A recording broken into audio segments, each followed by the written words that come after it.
ওনার আপসহীন রাজনীতির কারণেই বিগত 15 বছর যেভাবে দেশটা ভারতীয় দখলে গিয়েছিল তার অনেক আগে চলে যেতে পারত।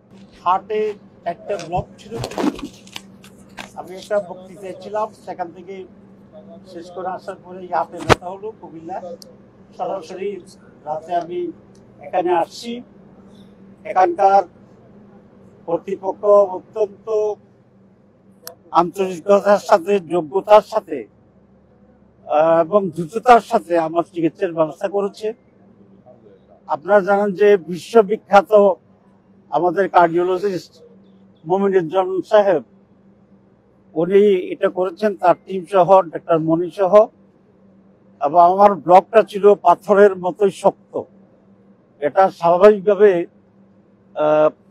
স্ট্যান্ডিং করা অনেক কঠিন। তারা তাৎক্ষণিক একটা বোর্ড করেছিলেন, মমিনুজ্জামান সাহেব ছিল, তারপরে জাহাঙ্গীর কবির সাহেব ছিল, কিডনির প্রফেসর উনি ছিলেন। তারা ডিভাইডেড হয়ে গিয়েছিলেন যে আমার এটাকে তারা ওপেন হার্ট করবে কিনা বা আমাকে সিঙ্গাপুর নেবে কিনা। কিন্তু আমরা বলেছি যে আমি এখানেই করবো ইনশাল্লাহ, এবং স্ট্যান্ডিং করবো। 4টা ব্লক ভালোভাবে স্ট্যান্ডিং হয়েছে, আমি এখন সুস্থ আছি আলহামদুলিল্লাহ।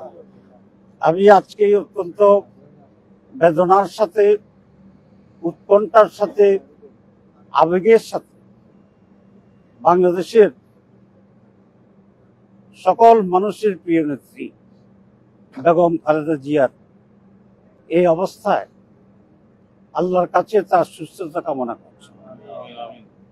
আমি ব্যক্তিগতভাবে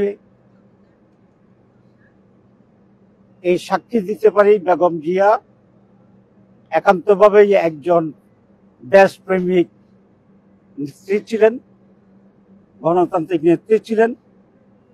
ওনার আপসহীন রাজনীতির কারণেই বিগত 15 বছর যেভাবে দেশটা ভারতীয় দখলে গিয়েছিল তার অনেক আগে চলে যেতে পারত। ওনার দৃঢ়তার কারণে সেটা সম্ভব হয়। আজকে উনি কোনো দলের নেত্রী নন, উনি সমগ্র মানুষের নেত্রী। ওনার প্রতি আবেগ ভালোবাসা আমাদের আছে।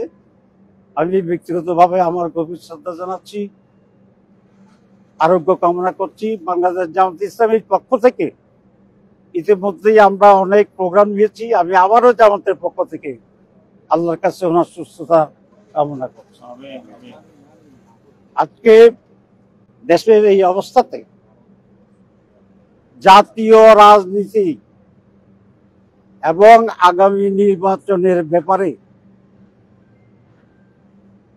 বৃহৎ দলগুলোর ভিতরে আরো অনেক বেশি বোঝাপড়া প্রয়োজন। আপনারা এটা কোট করবেন, আমি রিপিট করছি। বাংলাদেশের আজকের এই প্রেক্ষাপটে বাংলাদেশের আগামী রাজনীতি এবং আগামী নির্বাচনের জন্য বৃহৎ রাজনৈতিক দলগুলোর ভিতরে আরো অনেক বেশি সমঝোতা, বোঝাপড়া এবং নীতিগত ঐক্য প্রয়োজন। আমি দেশবাসী এবং রাজনৈতিক দল সকলের প্রতি আহ্বান জানাবো, আমরা আগামীতে আরো অনেক ধৈর্যের সাথে, প্রজ্ঞার সাথে দেশকে প্রাধান্য দিয়ে যেন আমাদের কর্তব্য নির্ধারণ করি। আল্লাহ আমাদের সবাইকে তৌফিক দান করুক। ধন্যবাদ। ডাক্তার বলেছে কিছুদিন আমাকে রেস্টে থাকতে হবে, মুভ করা যাবে না। ইনশাআল্লাহ রেস্টে থাকবো। এর মাঝে যতটুকু দেশ আপনাদের সাথে যোগাযোগ করা সম্ভব এবং সাংবাদিক বন্ধুদের সাথে সেই যোগাযোগ থাকবে।